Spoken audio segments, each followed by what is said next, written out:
Boa noite, professor Simval. Está frio em Botafogo, professor? Aqui está nevando. Eita! Tá bom. Bom, boa noite a todos. A gente começa hoje, então, efetivamente, a falar um pouco sobre finanças pessoais. Normalmente eu tenho um planejamento que eu sigo, que ele contempla um pouco da experiência que eu tenho em atendimento. Tá? Então, esse atendimento se chama Doutor Finanças. Ele, oficialmente mesmo, ele não existe mais, porque ele era parte de uma instituição que hoje não existe mais, que é a Escola de Educação Previdenciária. Ela deixou de existir fisicamente por causa da pandemia, mas manteve suas operações, digamos assim, virtualmente, durou alguns meses e agora parece que foi descontinuada de vez. E aí, nessa instituição, existiam algumas pessoas que faziam atendimentos de finanças pessoais, e uma dessas pessoas era eu. Fazia esse atendimento desde 2016 até o ano passado, 2020. Então, houve aí uma sequência de quase 5 anos de atendimento. E eu fiz um registro bem superficial desses atendimentos que eu fiz. Desses registros, eu posso obter algumas estatísticas, parte dessas estatísticas eu vou mostrar hoje aqui, bem simplesinha. Mas é impressionante como elas, em alguns casos, a gente vai ver aí um gráfico que eu peguei na internet que mostra a evolução da dívida ao longo da vida, né? E essa dívida ficando grande ali por volta dos 50 anos, mais ou menos, né? A gente vê no gráfico, e bateu mais ou menos com o gráfico que eu fiz também, com base nesses atendimentos que eu fiz. E o que foi interessante é que no período passado, não na parte das dívidas, como eu vi hoje para preparar a aula, eu comparei uma coleta de dados que eu fiz nos atendimentos, que é essa que eu vou mostrar hoje, com outra que eu fiz com os alunos, e alguns dados davam muito diferentes, né? Muito diferentes. Só que essa coleta que eu fiz com os alunos, que teve, se não me engano, acima de 2.000 respostas, então foi uma coleta bem grande, houve muitos dados, assim, não muito precisos, tá? Vou explicar mais ou menos o que aconteceu. Eu peço, por exemplo, idade, renda, dívida, valores que tenha investido, tudo mais. E aí tinha respostas de pessoas que, abaixo dos 19 anos, tinham, sei lá, 500 mil de investimento, né? Então, isso para mim é ou foi a pessoa respondeu intencionalmente de maneira errada, né? Isso pode acontecer, ou a pessoa não entendeu bem a pergunta e colocou qualquer coisa. Ou, de repente, era uma dívida de 5 mil reais, a pessoa errou o zero, o vírgula e zero lá e se transformou em 500 mil, sei lá.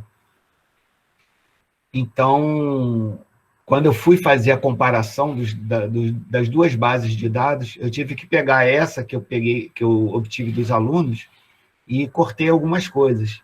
E aí caiu de 2.000 e poucas respostas, sei lá, para 1.000 e poucas, 600 e poucas, alguma coisa assim. Mas deu para ver algumas semelhanças e deu para ver também algumas coisas bem distantes uma das outras.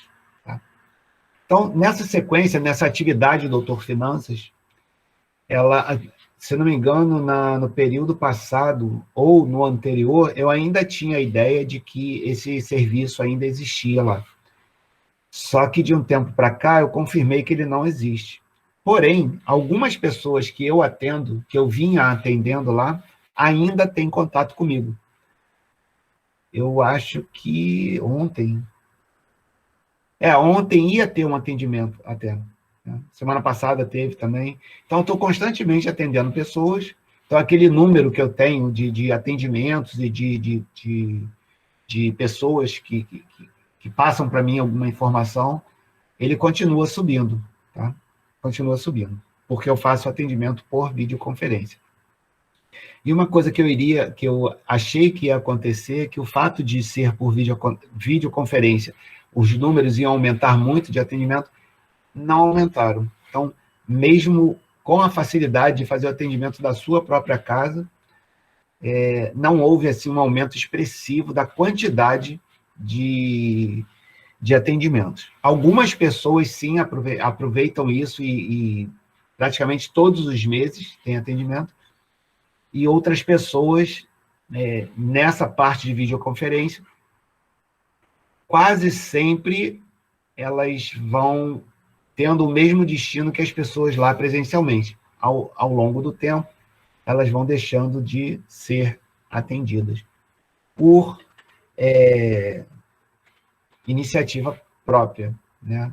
Porque o serviço está disponível.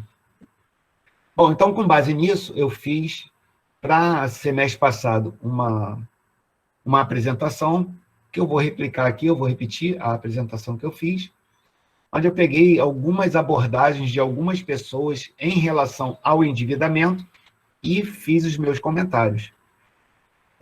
Só uma delas, uma das lâminas que eu modifiquei, se não me engano, é que uma das pessoas que fez, de onde eu peguei orientação, chama-se Luciana Fiot, né, é um nome francês, ela, num dos vídeos dela, ela indicou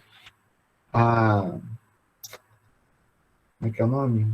Transferência de titularidade, se não me engano, não, a portabilidade de empréstimos que você tenha numa determinada instituição, você pode ir para outra, é só pedir que a própria instituição para onde você quer ir faz essa transferência. Então, como é que você vai saber para onde você vai, né? Então, você está pagando, sei lá, 1,5% ao mês numa instituição, e encontra uma instituição que te pede 1% só de juros. Né? 1% é menor que o 0,5%. Então, você pede nessa instituição que puxe o empréstimo de lá. Essa instituição quita o empréstimo aqui e cobra de você 1% ao mês. Tá? Então, é interessante isso, que aí você entra no site do Banco Central, vou mostrar isso aqui, e você vê o quanto que cada instituição está cobrando de crédito ao mês, em termos de juros.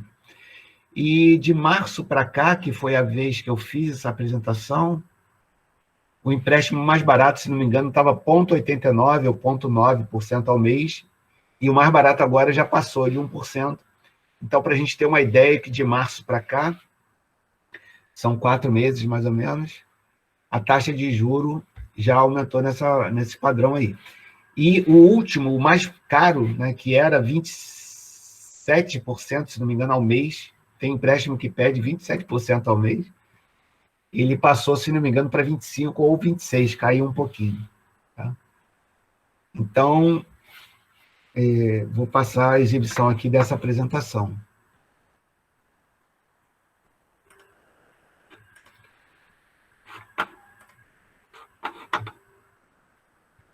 Deixa eu só ver aqui, que eu estou, como sempre, um pouquinho enrolado aqui. Entrei de férias e esqueci como é que faz as coisas.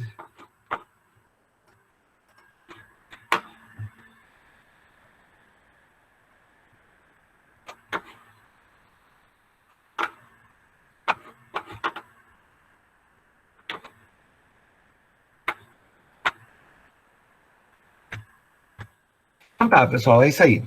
Vamos à apresentação. Acho que ela não é muito grande, não. A gente deve acabar mais rápido hoje. Vamos ver, não sei. Então, como eu disse, está aí, é um atendimento chamado Doutor Finanças, não é um nome que eu uso, assim, que eu tenha criado. Tá? Essa instituição chamava-se Escola de Educação Previdenciária, ela dava cursos de educação financeira gratuitamente, e aí teve um dia que eu estava passando em frente a essa escola, ela era ali em Vila Isabel, eu estava num ônibus indo para a rodoviária, que eu ia pegar um ônibus intermunicipal. Espera aí que está chegando uma galera aí. Faz aqui, cara. Aí.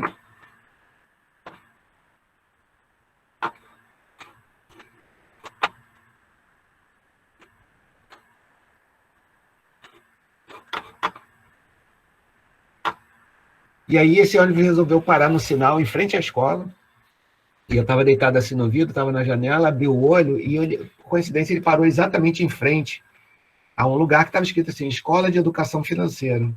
Aí eu anotei, né? Tava seguindo viagem.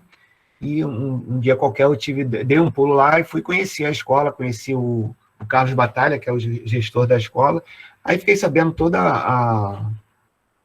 a história dessa escola, né? Então, o que ela fazia para a sociedade.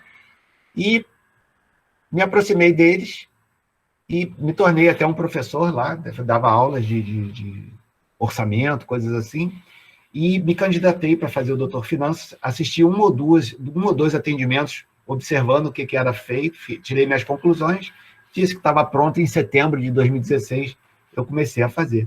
E, curiosamente, de um tempo, eu anotava, né, algumas coisas sobre o atendimento. Então, isso virou um prontuário das pessoas, e eu tenho ainda hoje todos esses prontuários, praticamente todos eles. Vai ter um ou outro que eu tenha perdido, mas é deles que eu tiro esse tipo de informação que eu vou mostrar aí para frente. Então, esse atendimento Doutor Finanças, em função da minha experiência, eu criei um método, né, para eu agir sempre da mesma maneira com essas pessoas. E esse método, ele tem 4 fases, são 4 aulas que eu vou dar aqui para vocês. O primeiro deles é sobre endividamento. Tá? E aí, estão aí as 4 fases. O segundo é processo orçamentário, o terceiro é poupança e investimentos, e a quarta é fruição e sucessão. Então, esses são os nossos primeiros compromissos aí, começando hoje com endividamento. Então, é uma oportunidade que a gente tem para trocar algum tipo de experiência e algum tipo de informação sobre isso. Eu vou desfilar aqui várias coisas que eu pesquisei sobre isso, e se quem puder colaborar, por favor, fique à vontade, tá bom? Então, quando a gente terminar lá a parte de sucessão, a gente vê como que a gente vai trabalhar com tudo isso aí que vai ter sido falado.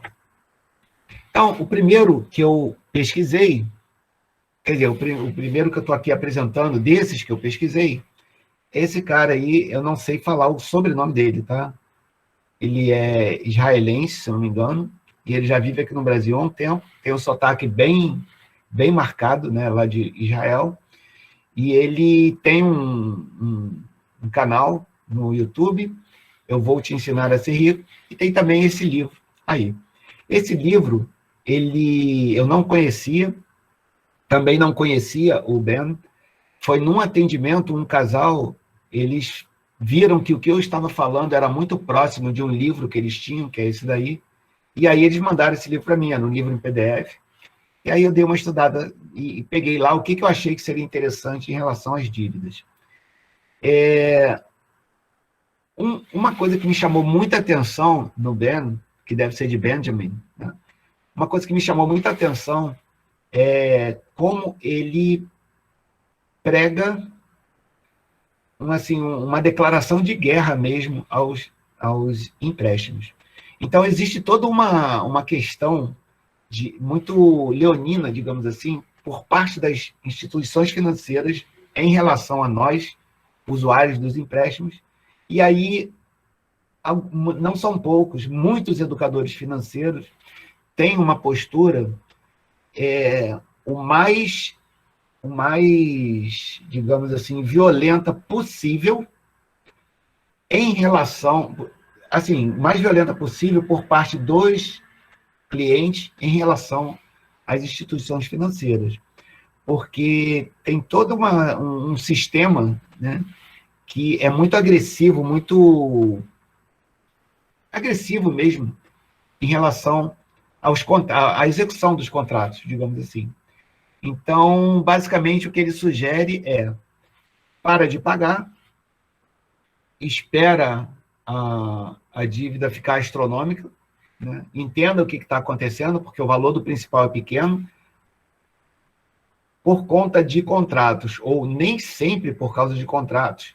A dívida sobe, digamos, de 8 mil para 200 mil, de 8 para 200, é mais ou menos assim, né, ao longo aí de 2, 3 anos. Então, você tem que entender esse processo do que é principal, do que é juros, e você, quando o tempo passa, você ganha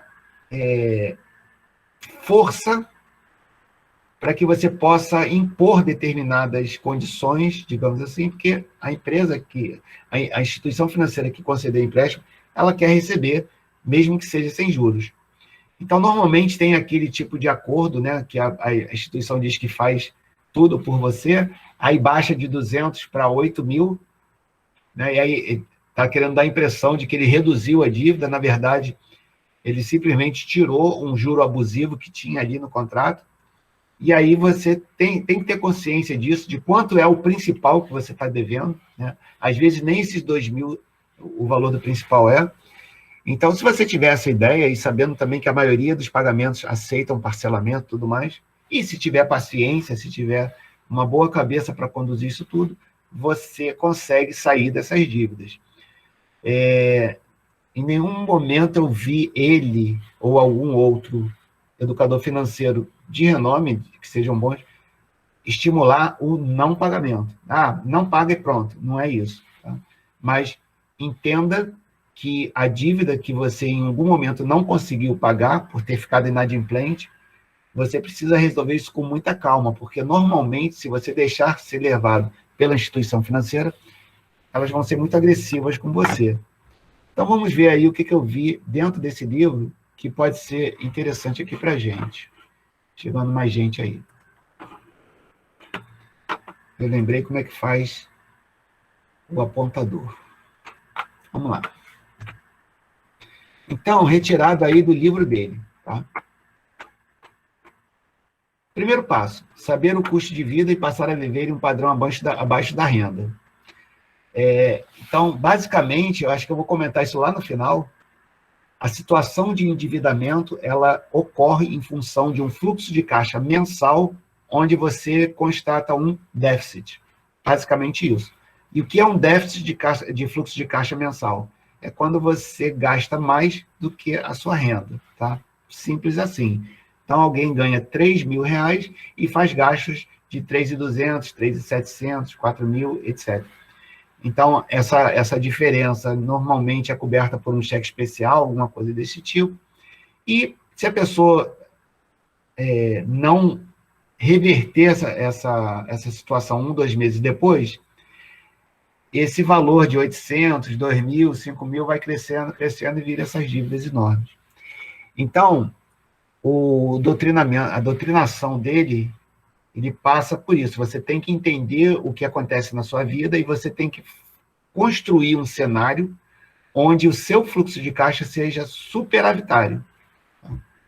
Então, para isso, você tem que saber qual é o seu custo de vida, para isso você tem que fazer orçamento, você tem que conhecer os seus encaixes e os seus desembolsos. Okay? E, com base nisso, se você sabe a sua renda, você tem que viver abaixo dela.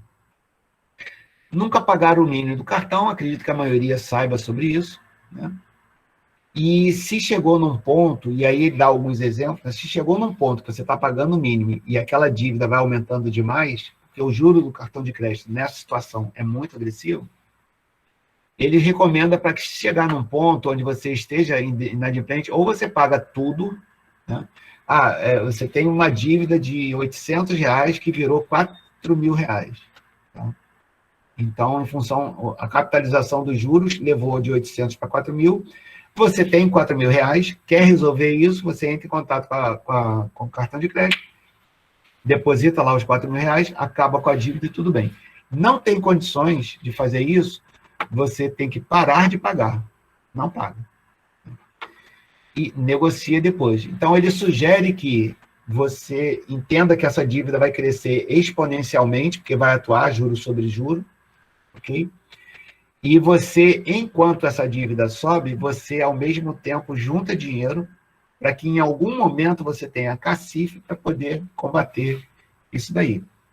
Então, se você tem uma dívida de 800 reais e você quer quitar isso lá na frente, de repente, essa dívida de 800 virou 10 mil, mas você juntou 1.000, você lembra que o principal era 800, você junta 1.000 e começa a negociar, que provavelmente você vai conseguir, se você deixar passar um tempo. Tá? É por isso que ele fala, negocia depois. Você precisa muito de ter uma cabeça tranquila, porque haverá muitas ligações das pessoas, ok? E você também não deve ser mal educado com eles. Você simplesmente explica que você está numa estratégia de juntar dinheiro para quitar isso daí. Lembrando que Se você junta dinheiro e ele souber que você está com dinheiro em poupança, e certamente ele sabe, porque os dados, eles, todo mundo sabe da vida de todo mundo, ele pode acionar você judicialmente e pegar esse dinheiro com uma ordem judicial. Isso é muito raro, tá? É muito raro, mas acontece. Então é isso aqui, ó, juntar dinheiro para poder quitar as dívidas à vista. Esse é o plano dele, resumidamente, né? Então existe uma maneira de você fazer isso. Então você está com endividamento exagerado, orientação do DEM, né? Para de pagar, fica inadimplente mesmo, é uma coisa consciente, junta dinheiro e começa a negociar. Essa negociação é que é bem interessante você assistir a vídeos com depoimentos de pessoas que já passaram por isso, e é uma coisa que realmente precisa aí de uma maneira de lidar com isso, né? Então, você tem que saber mais ou menos qual o valor do principal para poder oferecer que você vai quitar aquilo, e normalmente é uma quitação parcelada, tá? Ele apresentou um caso de uma pessoa que, perdão, acho que foi até o caso dele mesmo. A maioria dos educadores financeiros, tá, teve grandes problemas financeiros, e eu me incluo nisso daí. Eu sou um mestre de casos assim, de problemas muito grandes relacionados a finanças pessoais, tá? Então, ter aprendido a lidar com isso tem dado a essas pessoas que são educadores financeiros a habilidade de lecionar sobre isso, tá? No meu caso, além disso, o fato também de eu já ser um professor numa grande universidade e ter a possibilidade de oferecer isso como uma disciplina. Então, ele contou um caso, se não me engano, foi um caso dele mesmo, ou não sei se foi dele ou se foi de alguém que ele atendeu, de uma dívida de 20 mil que virou 86 mil reais. Então, multiplicou aí por 4, né, mais ou menos. Então, essa oferta para quitar essa dívida, que saiu de 20, foi para 86, ele ofereceu 2 mil reais. Então, veja bem que é um valor bem baixo, tá?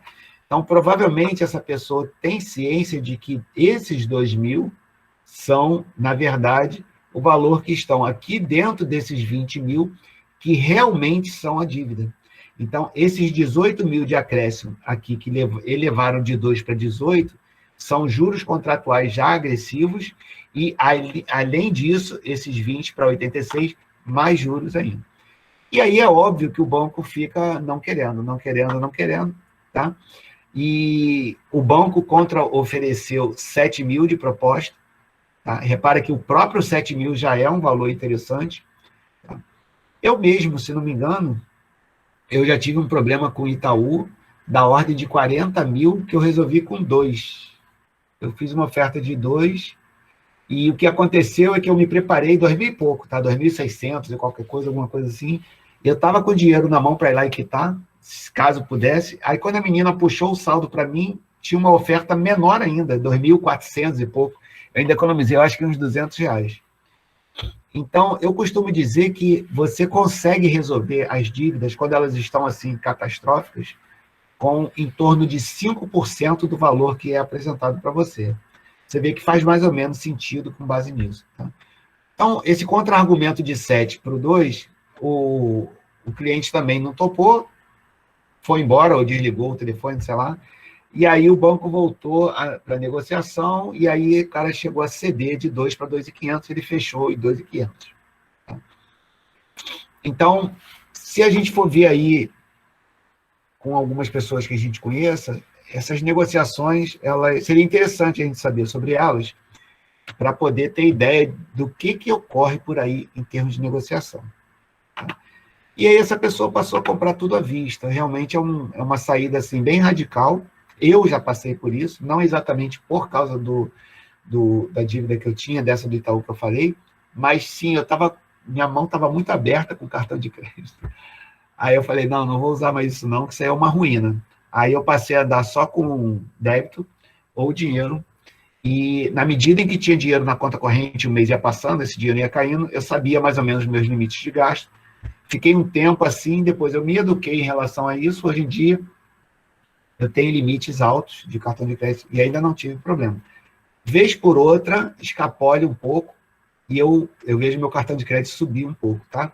Mas, normalmente, é por causa de alguma coisa pontual, tipo férias ou algum tipo de comemoração que eu faça, alguma coisa assim extraordinária, costuma realmente subir um pouco.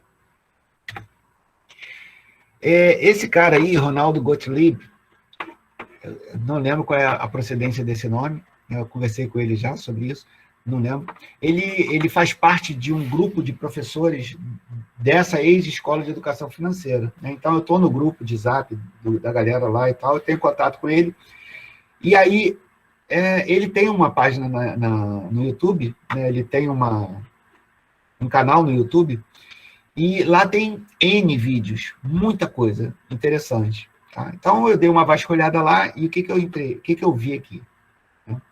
Quando você está para negociar uma dívida, isso que a gente acabou de falar aí sobre o Ben, você tem que pedir para a instituição para que essa dívida seja demonstrada. Isso daí eu já vi, porque eu participei de negociações para outras pessoas, onde esse tipo de coisa era solicitado. Né? Quando o cara te informa que tem 8 mil de dívidas, você tem que pedir para ele demonstrar a composição, a evolução daquele saldo para chegar no 8 mil.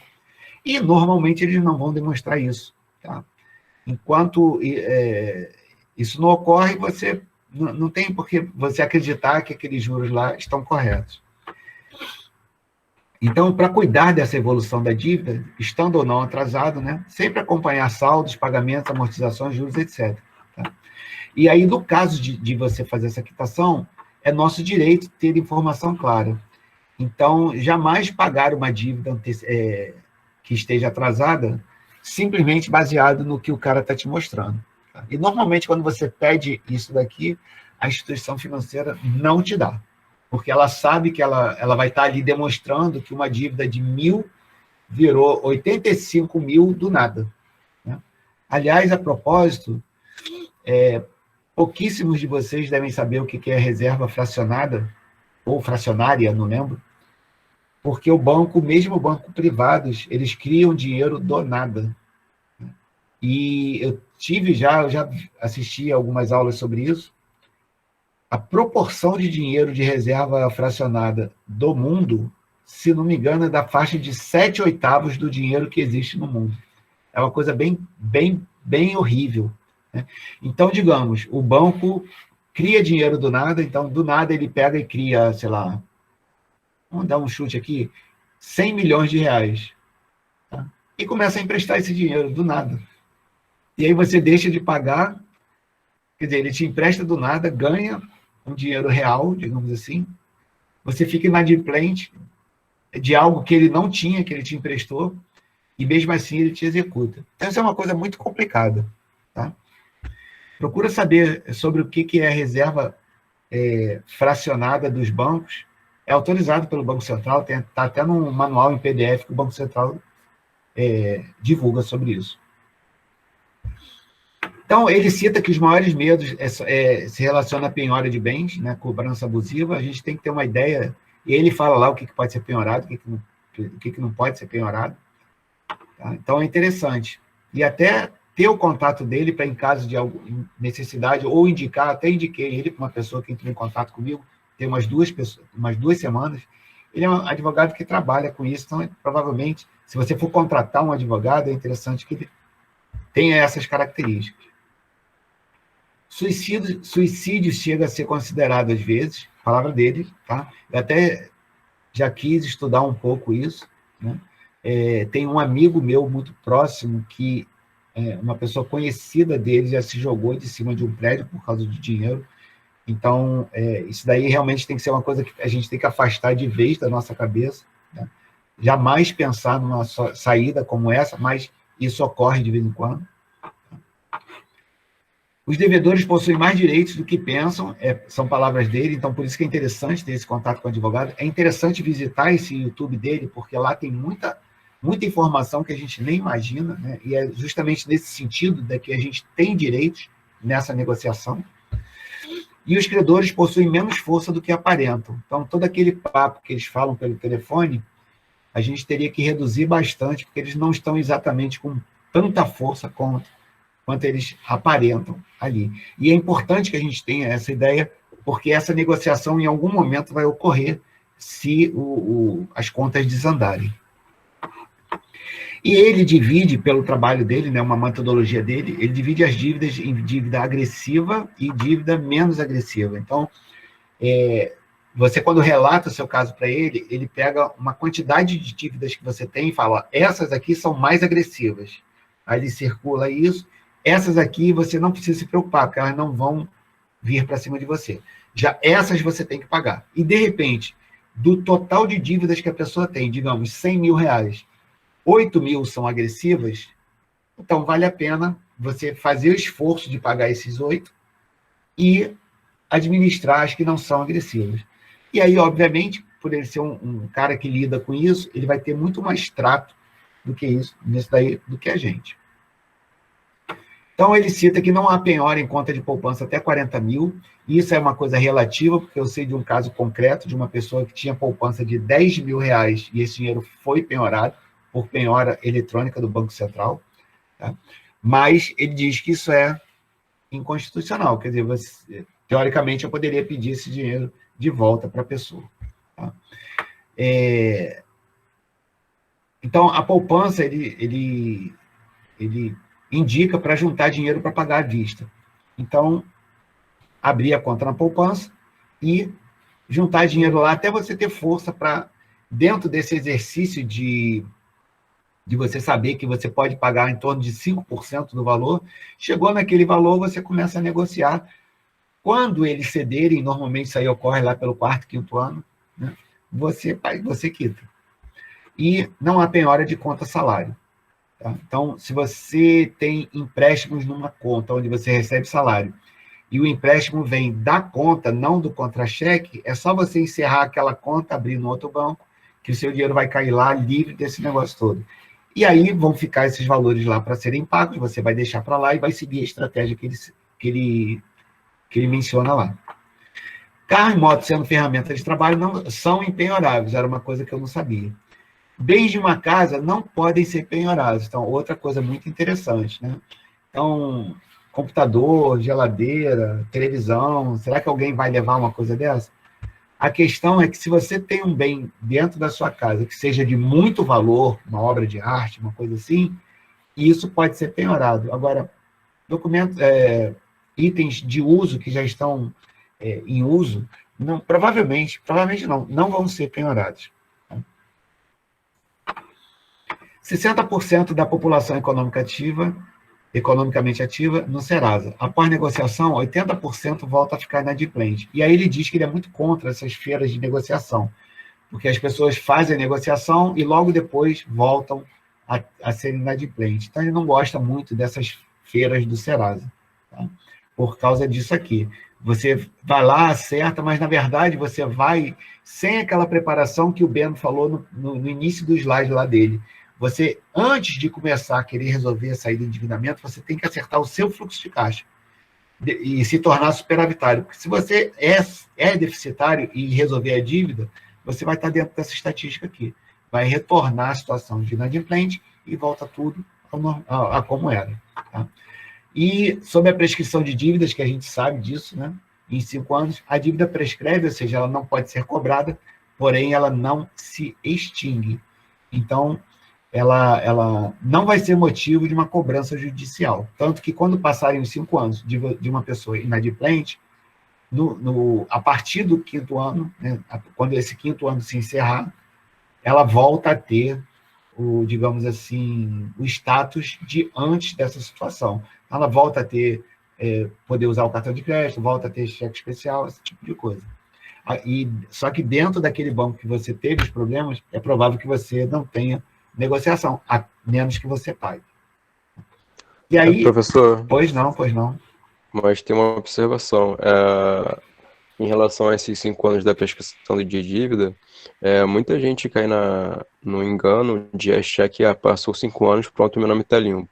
Na verdade, não. Seu nome está limpo, você pode sim fazer cartão de crédito, mas é aquela questão, você tem um score de crédito entre as instituições bancárias. Sim. Entende? Seu nome vai ficar sujo, digamos assim, por você ter uma nota muito baixa como devedor para todas as instituições. Então, de forma alguma, vale a pena esse tipo de estratégia, né? Mas Então, é um fato, é uma opção, no caso. é, seria um começo, digamos assim, para você lidar com isso e a maioria, Felipe, a maioria prega que as pessoas têm que quitar a dívida, né? Sim, sim. E não deixar para lá. Mas nesse Claro, com processo certeza. de quitação, tem toda essa questão legal, essa questão de saber que a dívida cresce muito e esse crescimento é ilusório. Então, a pessoa tem que ter algum tipo de noção disso para poder combater. E, como você falou aí sobre o Serasa, é uma coisa que eu, por exemplo, não sabia até uns 2 anos atrás, que você entra no Serasa, cadastra lá o seu CPF, né? E fica sabendo do seu score de crédito. Exato. Ok, vamos ver. Tem uma modalidade. E aí eu não lembro exatamente por que entrou esse negócio da Caixa Econômica aqui, na hora que eu estava revisando, eu achei melhor não mudar ele de lugar e manter, porque logo tem, se não me engano, 2 slides, e aí volta a ter orientação de alguém que eu conheço. Mas eu estava procurando sobre empréstimos sem... você estando inadimplente, como é que você pode conseguir empréstimo mesmo assim? Para quem é educador financeiro, isso é uma aberração, né? Mas existem condições. Você tendo, por exemplo, objetos valiosos em casa, como joias, etc., você leva na Caixa Econômica e a Caixa Econômica faz uma avaliação, te dá parte daquele valor em dinheiro, né, e aí você tem um prazo para voltar com aquele dinheiro. Voltou, ela te devolve. Não voltou, ela engole essa joia penhorada e vende pelo valor de mercado, que obviamente eles avaliaram, e repõe o empréstimo que você não teria pago para o banco. E também um que eu não conhecia, a gente pode pedir o bloqueio do saldo do FGTS. Então, tem lá 100 mil, 200 mil, parte desse valor pode ser bloqueado, e você usa ele como garantia para fazer o empréstimo, devolveu, sai o bloqueio lá. Então, é uma opção para quem tem algum problema. E aí, tipos de empréstimo, né? Eu vi vários, se não me engano, são só os principais que eu achei, são vários tipos de empréstimo diferentes, né? Empréstimos que você contrata online mesmo, com bens em garantia, com antecipação de 13º salário, restituição de imposto de renda, por exemplo, para pequenos empreendedores, consignado, no cartão de crédito, no cheque especial e financiamento de veículos e imóveis. São alguns tipos de empréstimo. Eu poderia abrir um pouco mais disso, mas ia ficar uma coisa muito longa, mas é só para a gente ter uma ideia de que existem várias modalidades diferentes de empréstimo e, basicamente, seria interessante a gente conhecer, né, as suas características para poder escolher a melhor situação. Então, voltando aí às pessoas que eu consultei na internet para poder falar, essa Luciana Fiot, ela fez parte desse grupo de educadores financeiros da Escola de Educação Previdenciária. Eu lembro das postagens dela, e ela já tem uns 4 ou 5 anos, ela entrou aí para essa carreira de youtuber, coisa assim, e aí achou que não tinha mais tempo de ficar com a gente no grupo e meteu o pé, tá? Então, fiz parte desse grupo com ela e tudo, ela saiu e ela é uma pessoa que tem esse canal aí, Domine Suas Finanças, tá? E ela chama todo mundo de dominadores, e aí, dominadores e tal, tá? Então, uma das coisas que eu vi nela foi isso aqui, ó. É você consultar o Banco Central. Mas vamos lá, o que eu vi dentro do vídeo dela sobre empréstimo, né? Que problema de dinheiro não se resolve com mais dinheiro. Então, isso é interessante. Eu gostei disso, tanto que está aqui. E eu quero lembrar de novo lá do primeiro slide do Ben, né, onde ele fala que você tem que acertar o seu fluxo de caixa antes de começar a resolver a questão do endividamento, porque senão você vai continuar numa situação de endividamento. Então, não adianta você estar com um problema e simplesmente pegar dinheiro, pegar dinheiro, pegar dinheiro, você não vai resolver problema algum. E uma das coisas que eu até já sabia, meio de longe assim, e aí eu vi no vídeo dela e resolvi investigar como chegar nessa informação. O site do Banco Central do Brasil, ela possui uma lista com instituições financeiras com taxas regressivas para você fazer a portabilidade do empréstimo. Então, se você colocar Banco Central do Brasil, taxas de instituições financeiras, provavelmente vai cair nessa página aqui. Ou você entra também no Banco Central do Brasil e vai procurando lá que você vai achar. Então, tem várias modalidades, elas estão aqui, ó, pessoa física e pessoa jurídica, de empréstimos para você contratar. E, clicando em cada uma dessas abas, aparecem as taxas. Então, se você vê você está num empréstimo cuja taxa é grande, você pode pedir portabilidade.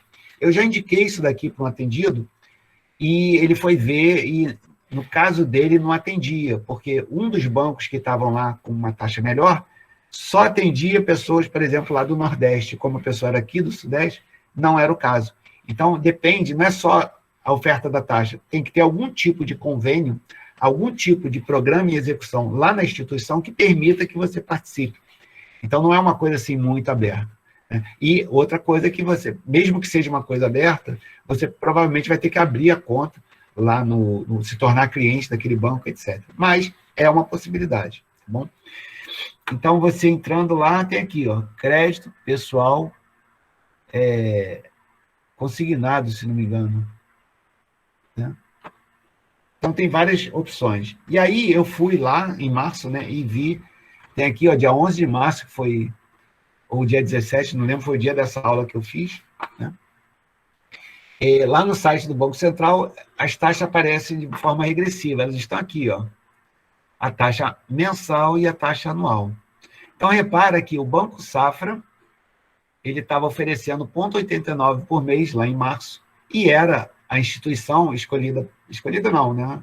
Na estatística lá do Banco Central, como a instituição que estava dando empréstimo mais barato. Okay? E aí vinha embora aqui, ó, todo mundo, você via qual era a sua taxa e comparava lá. Professor, sim. É engraçado apontar também que o Banco Safra e o Modal, eles são ambos os bancos que têm os CDBs com maior taxa de juros também. Não sabia. Eles são. Então, assim, é numa de puxar a galera para lá, né? São os bancos menorzinhos, e aí eles dão as menores taxas de empréstimo e as maiores taxas de juros para agradar os clientes aí de alguma forma. Olha aí. Pois é, eu não sabia disso, realmente parece ser interessante. Então nessa relação aqui, tá, que eu vi para a aula de março, o Banco Safra aparecia aqui em cima como que oferecia a menor taxa, e o JB Cred, que está numa relação lá para baixo, a maior taxa, 26% ao mês. Parece brincadeira, mas não é. Nem sei por que isso aí existe. Né? E aí, para essa aula de hoje, eu fui nessa mesma taxa, nessa mesma consulta, e apareceu isso aqui. Ó. Então, o Banco Safra já veio para terceiro lugar, né, com 1,23, e o Simpala, que eu nem conheço, está com 1,03. Então, repara que você tinha aqui, ó, abaixo de 0,9, né, em março, abaixo de 0,9, e agora o mais barato já está acima de 1. Então, a gente está vendo aí que, né, que Selic está aumentando e tudo mais, está aí as consequências, estão aí as consequências. E esse JB Cred continua sendo o maior, só que de 26 ele passou para 25,71, lá no final dessa lista, lá embaixo, que não coube aqui. Então, essa é uma dica que eu indico nos atendimentos, que eu copiei aí do site da Luciana Fior. Acho que é interessante a gente saber que isso existe. Tá? Existe diferença entre empréstimo e financiamento. Um pouco antes de eu estudar essas coisas todas, eu realmente não sabia bem a diferença, né? Mas o empréstimo é uma operação de crédito que você pega sem precisar definir para que você está usando. Então, simplesmente preciso de dinheiro para alguma coisa que pode ou não ser para algo específico que eu queira. Tá? Então, e normalmente a taxa é um pouco mais alta. Agora, quando você quer um empréstimo específico, por exemplo, para financiar imóveis, para financiar automóveis, para financiar bens para sua empresa e tudo mais, isso tem o nome de financiamento. Ele é atrelado para aquele tipo de coisa. A operação ela é vinculada ao bem que você está pedindo emprestado para aquilo resolver. Tá? Tem uma situação que eu acho que é interessante falar aqui, que é o autofinanciamento. É a maneira de você juntar um dinheiro numa poupança, por exemplo, e você ser o seu próprio banco. Então, isso parece ser algo complexo, mas para quem domina um sistema contábil, como é o caso dos contadores, aqui nós temos também administradores, mas isso não é uma coisa difícil de se fazer. se você entender bem que você, por exemplo, você tem lá um saldo de R$ 2.000 na sua poupança, 2.000. Você faz uma operação de crédito com você mesmo. Tá? E ainda cobra uma taxa, por exemplo, de 1% ao mês. Né? Então, você, sei lá, pega R$ 1.500 para pagar em 5 vezes, 1% ao mês, você pega esse dinheiro, compra à vista e faz o retorno das parcelas para você com um acréscimo de 1% ao mês. Então, essa manobra de autofinanciamento é algo bem interessante. Eu, de vez em quando, converso com uma ou outra pessoa que já fizeram isso e para mim, parece ser algo assim bem interessante. Então, a gente pode bancar, por exemplo, a gente, em vez de ter o cartão de crédito, pode ter um autofinanciamento, daria no mesmo, digamos assim. Né? Você pode deixar esse dinheiro crescer, porque se você fizer operações de crédito, se você tiver um fundo de 2.000, daí a pouco você tem 15, 20 mil reais. Você já pode financiar um carro dessa maneira. Se você chega a 20, quem sabe você chega a uns 40, 50, 80 mil, você já pode financiar uma casa. Né? Então, essa ideia de autofinanciamento, tem até um amigo que eu conversava com ele quando eu era mais jovem, que ele trabalhava com fotografias e tirava foto das pessoas, né, nos quartéis, e aí o soldado, quando vinha das manobras, vinha todo sujo, ralado pra caramba, ele fazia as fotos e vendia. Ele falava, poxa, os soldados são loucos para jogar o dinheiro fora, né? Então compra tudo, compra até a fotografia que eu faço e tudo, e o meu trabalho é só ir com a cestinha de lixo assim atrás e pegando o dinheiro que eles jogam fora, entre aspas, né? Então, a gente tem assim uma certa, eu diria que uma certa necessidade de ficar o tempo inteiro pegando empréstimo. Aliás, isso é uma coisa da nossa cabeça. O professor Simval aí já anunciou, a professora Tereza, que gosta muito de falar sobre isso, tem um modo de operar aqui da nossa cabeça que é muito ligado nisso, de que a gente tem que estar sempre comprando e elevando o nosso padrão de vida para roupa nova, carro novo, moto novo, casa nova, móveis novos, troca isso, troca aquilo. A gente tem uma ansiedade muito grande disso, quando a gente deveria ter ansiedade para fazer investimentos. Né? É o terceiro item que eu vou falar aqui. Primeiro é endividamento, depois orçamento, depois investimento. Então, autofinanciamento, fazer um fundo, comprar juro de você mesmo. Eu peguei, não vi isso aqui em português, né? Então, ao longo da vida, olha aqui, você lá em torno de 65 anos é onde você vai ter a maior parte da dívida, né? De acordo com esse gráfico aqui.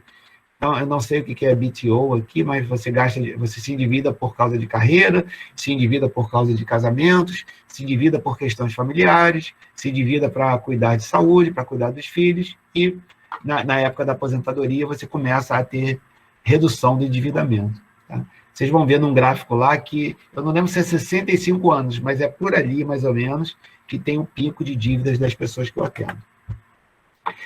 Peguei esse gráficozinho aqui também interessante, né, que ele relata aqui nesses galhos como você deve lidar com as dívidas ou estudá-las, e aí eu tirei da minha cabeça algumas frases que pudessem completar essas palavras. Né? Então, com relação à introdução, lembrando que as dívidas ocorrem quando tem um déficit mensal, então você tem que ter um orçamento que te indique uma sinalização para que você não entre em déficit. Eu devo passar um pouquinho das 8 horas, mas vai ser muito pouco, tá, pessoal? Observar sinais de alerta, né? Então, elevação de saldos, então é importante você fazer um acompanhamento mensal para saber sobre isso. Tá? Observar se você tem pagamentos em atraso e como você vai gerenciar isso. Estágios de pagamento, então você pode pagar em dia, pode pagar atrasado, pode pagar adiantadamente. Então, é sempre interessante você quitar dívidas antecipadamente, então isso faz com que você pague menos, inclusive. Opções de pagamento, considerar a taxa de empréstimo do mercado, então isso que eu acabei de falar, que foi a indicação da Luciana Fior, né? Você está sempre entendendo que o que você está fazendo está mais ou menos de acordo com o mercado. E quem vai te dar o mercado? O site do Banco Central. Conheça sua dívida através de balanços mensais de acompanhamento. Estratégia de quitação, orçamento e opções de destinação de dinheiro. Você tem que ter uma boa ideia, né? Esse mês eu vou receber 13º, vão sobrar aí 2, 3 mil reais ou 500 reais que seja. Eu posso destinar isso para quitar uma dívida de cartão de crédito que está me enchendo o saco. Então, atenção para isso. E planos que funcionam, né? Conhecer experiências de pessoas próximas. Né? Eu não cheguei a fazer isso, mas se eu consultar esses prontuários que eu mantenho, provavelmente haverá lá muita historinha de como as pessoas lidaram com dívidas, e eu poderia até transformar isso em aula. Só que eu não tenho como ler aqueles relatos todos e tirar disso conhecimento, pelo menos não ainda, estou sem tempo para isso. Eu tenho esse livro aqui, Debt Management, tá? E lá, deixa eu ver aqui, ele cita esses itens aqui, né? Se não me engano, são os capítulos do livro, né? Ele fala onde você está financeiramente, como o crédito funciona, pula o capítulo 3, elaborando o orçamento e ficando nele. Então, é bem interessante isso aqui com relação ao déficit que eu falei. Você tem que, com o orçamento, não entrar em déficit, cortar gasto e elevando a renda, consolidando dívidas e negociando com credores e obtendo ajuda. Quase o livro todo, né, eu pude ver. Então, eu realmente tive que pincelar uma ou outra coisa. Então, onde está financeiramente? Foi falado aí ainda agora sobre o score de crédito. Aí eu peguei essa imagem, ela é aqui do Brasil, né? O nosso score vai de 0 a 1000. Então, dependendo do número que ele der para você, você vai saber se você está com um padrão de crédito observado pelas instituições, baixo, médio ou alto. Tá? Então, você tem como usuário, você tem como acessar isso daí, observar gastos versus renda, categorização, identificar fatores de problema. Essa categorização aqui, uma pessoa que eu tenho atendido, essa pessoa voltou para o atendimento depois de 2 anos afastado. Tá? Então, conversando com essa pessoa, eu vi que ela tem a formação em biblioteconomia. Então, conversando com essa pessoa sobre como categorizar gastos, a gente viu que ela tem estudos nessa área, né? Porque quem estuda biblioteconomia categorizar uma coisa que eles estudam. Então, eu tenho uma ideia de montar um plano de contas para uma pessoa física que tenha até 8 categorias, tá? Para você ter um bom domínio dessas poucas categorias. Então, é um assunto que eu devo estudar com essa pessoa. E cita lá o livro Hábito de Gasto com Cartão de Crédito, Recorrências Diárias, Extravagâncias, Presentes, Compra por Impulso. Muito cuidado com isso. Recomendações do livro. Tá? E onde você está financeiramente. Ele sugere você fazer um balanço patrimonial, e aí eu peguei, não vi muita coisa em português, né? Tem aqui um exemplo de um balanço pessoal, né? E aqui um outro exemplo também em português, aqui em inglês e aqui em português. Então, é interessante, eu faço o meu balanço lá do jeito que eu acho que deve ser, né? Eu listo lá meus bens e direitos, minhas obrigações, o patrimônio líquido vem por diferença. E houve já alguns alunos que tentaram fazer monografias para sugerir demonstrações dessas, mas até agora nenhum fez assim, uma sugestão muito, muito, muito boa. Tá? Esse é um livro muito famoso, O Milionário Mora ao Lado, ele já é bem antigo. Um desses autores aqui, eu não lembro qual foi, eu acho que foi o Stanley, ele já faleceu, se não me engano, num acidente, ele foi atropelado. A filha dele lançou o livro seguinte desse daí. A filha admirava muito o trabalho do pai, partiu desse livro e fez, acho que 20 anos depois, um outro livro chamado O Próximo Milionário Mora ao Lado. Né? É um outro livro. Então, o que eu vi rapidamente que esse livro falava sobre dívida? Os milionários vivem abaixo dos meios. Então, foi exatamente isso que os tornaram milionários. Idade média para se tornar milionário, lá desse livro, se não me engano, é acima de 50 anos. Eu só não lembro se é 53 ou 57 anos. Eu acho que é 57. Idade que um americano médio passa de $1 milhão de patrimônio líquido.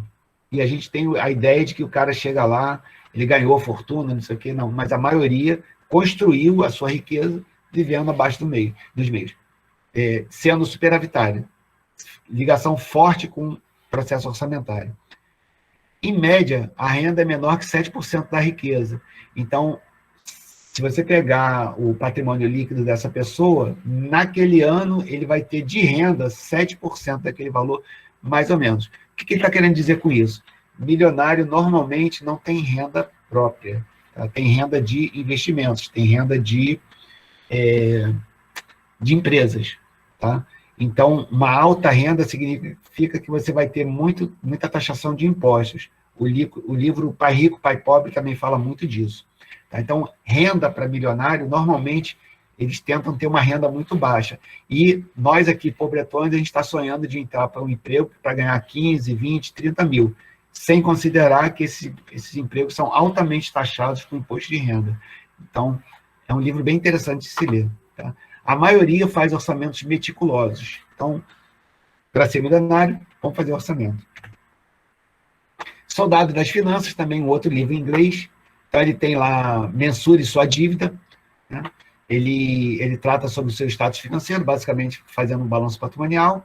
Significado de dívida não tão alta, né? Qual seria o valor razoável para você ter de dívida? Isso daí, a propósito, se não me engano, a dívida média das pessoas com as quais eu trabalho, em termos de voluntariado, está na casa dos 110 mil, se não me engano. 110 mil de dívida média para pessoas que, em média, ganham 5 mil reais por mês. Tá? Então, isso é um padrão alto? Não sei. Parece ser, né, 5 mil de renda, em média, com 110 de dívida, porém, essas pessoas têm, se não me engano, são 370 mil de bens e direitos. Então, em média, as pessoas têm mais bens e direitos do que dívida. Então, estão com patrimônio líquido positivo. Tá? Então, é interessante a gente ter uma ideia do que é uma dívida alta, embora esses números possam assustar um pouco. Então, de novo, vivendo dentro dos seus meios, veja que eu coloquei aqui de propósito, a prática orçamentária é muito importante para não entrar em dívida. Tá? Ele trata sobre o reparo de crédito, né? Na ideia lá do Ben e do Gottlieb, que eu mostrei no início. Tá? Então, pare o sangramento, né? Pare de fazer gastos que levem ao déficit. Atenção para dívidas desnecessárias, quite suas dívidas e obtenha o máximo de seus cartões de crédito. São algumas coisas que ele trata aí no livro sobre o endividamento. Então, aqui tem alguns dados, já estamos acabando, do meu atendimento. Repara, eu falei desse gráfico lá antes, na minha apresentação, concentrando dívidas maiores aqui na faixa de 65 anos. Então, repara que essa barriga aqui para cima, né, ela ocorre também no meu gráfico. Ela tem uma diminuição quando a pessoa passa lá para os 60, 70 anos, tá? Mas a minha concentração está aqui na faixa dos 50 anos, né? Começa com 40 aqui embaixo, vai até 60.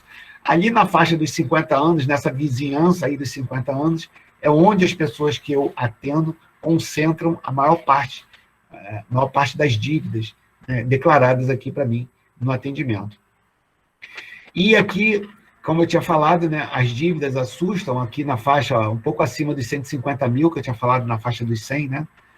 Um pouco acima dos 150 mil, o pico aqui na faixa dos 50 anos, só que o patrimônio líquido nessa idade aqui também, ó, olha onde é que vai, beirando R$1 milhão. Tá? Quanto é que está isso aqui? Na faixa dos 900 mil, mais ou menos. Então, dívida de quanto?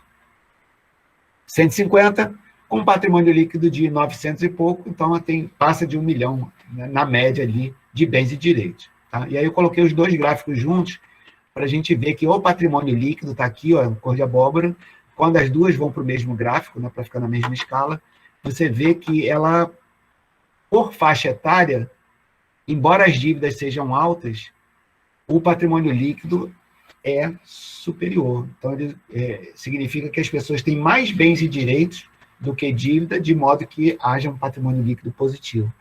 Então, são valores grandes de dívida por idade, mas não é exatamente assim algo tão grave pelos dados que eu tenho, tá? Por essa amostra que eu tenho aqui. Então, chegamos ao final, só revendo aqui algumas coisas que eu falei, né? Tem essa fórmula famosa aqui, né? A renda que a gente tem, ou a gente vai gastar, ou vai poupar. Né? Então, a ideia é que você gaste menos do que a renda, para que haja poupança e que caracterize o superávit. Atenção para o seu estilo de vida. Os nossos gastos são o nosso estilo de vida.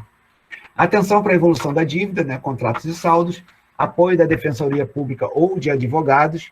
Quem não tem condições de pegar lá no prédio, no edifício garagem do centro, tem lá a Defensoria Pública, e havendo hipossuficiência de renda, é o termo que eles falam, você recebe apoio da Defensoria Pública para lutar contra essas pessoas, essas instituições, em termos de abuso de empréstimos. Mas lembrando, é um acompanhamento que, quando eles pegam para fazer o acompanhamento, dura, em média, 3 anos. Então, é um assunto complexo isso aqui. Então, a dica do Gottlieb, conhecer a agressividade de dívidas. Tem dívidas com as quais você não pode brincar, né? Tipo imposto de renda, por exemplo. Né? Prescrição e não extinção de dívidas em 5 anos. Portabilidade, observar as taxas lá do Banco Central. Esse autofinanciamento parece ser algo bem interessante. Tá? Então, você tem aí um cartão de crédito com saldo de 2.000 para gastar. Por que não botar 2.000 numa poupança? Gerar ali dá o banco do seu nome, no meu caso, Luiz, né? Banco Luiz vai financiar o Luiz, digamos. Você pratica o autofinanciamento, cobra juros de você mesmo e enriquece a sua conta lá de poupança. Parece que é uma coisa meio estranha, porque é isso, emprestar dinheiro para mim mesmo, mas é algo que funciona realmente. Tá? Atenção à dívida ao longo da vida, né? Então, vocês estão aí na faixa dos 25, 30 anos, lembrando que, se vocês tiverem esse perfil, e tudo indica que essa amostra é representativa, lá na faixa dos 40, 50 anos, 60, a dívida começa a crescer muito. Muita atenção para isso. Viver abaixo dos meios, já vem logo embaixo aqui, eu preciso dominar o orçamento, e vai ser logo o assunto da próxima aula. E mostrei para vocês alguns dados do meu atendimento no Doutor Finanças. Bom, é isso. Desculpe aí ter passado esses 10 minutos, mas um ponto ou outro eu acabo me empolgando e falo um pouco demais. A ideia, então, é que, tendo visto o endividamento, na próxima terça, que vai ser dia... Oh, meu Deus! 27. Tá? A gente fale sobre processo orçamentário.